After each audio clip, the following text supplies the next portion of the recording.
Hey kids, welcome back to our Bible stories. Today we're going to talk about a big important story from Genesis chapter 6, 7, and 8. This story is all about a man named Noah, a huge boat called an ark, and a giant flood that covered the whole world. Let's get started.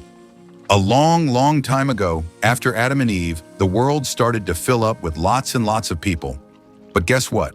Most of the people were doing bad things. They weren't listening to God. They were being mean and making bad choices.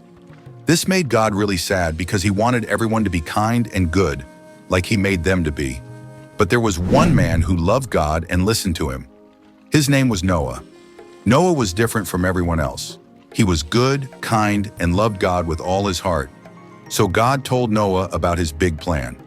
God was going to send a huge flood of water to wash away all the bad things in the world and give it a fresh start. But God didn't want Noah or his family to get hurt, so he asked Noah to build a big boat called an ark. Now this wasn't just any boat, it was huge, big enough to fit Noah, his family, and 2 of every kind of animal on earth. Can you imagine that? Lions, tigers, elephants, giraffes, and even tiny little animals like rabbits and birds, all on the same boat.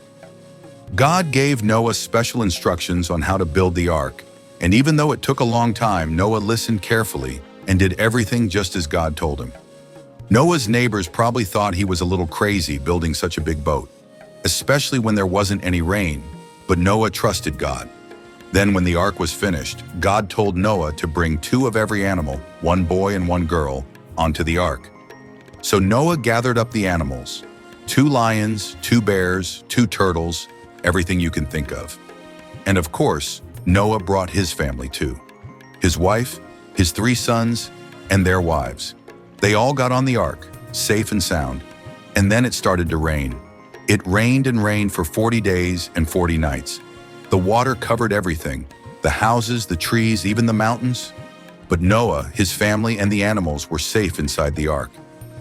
God remembered Noah, and after a long time the rain stopped. The water began to go down, and soon the ark rested on top of a mountain. Noah waited until it was safe, and then God told him it was time to come out of the ark. So Noah, his family, and all the animals came out, and the world was fresh and new again.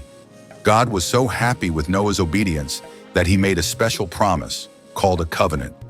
God promised that he would never flood the whole earth again. And do you know what he gave as a sign of his promise? A rainbow.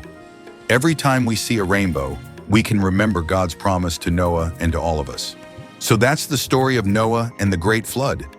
It teaches us how important it is to trust God and follow his instructions even when things seem tough. And it also shows us that God always takes care of those who love him. Thanks for listening, and I hope you enjoyed today's story. Remember, God loves you and always keeps his promises. See you next time for more awesome Bible stories. Bye.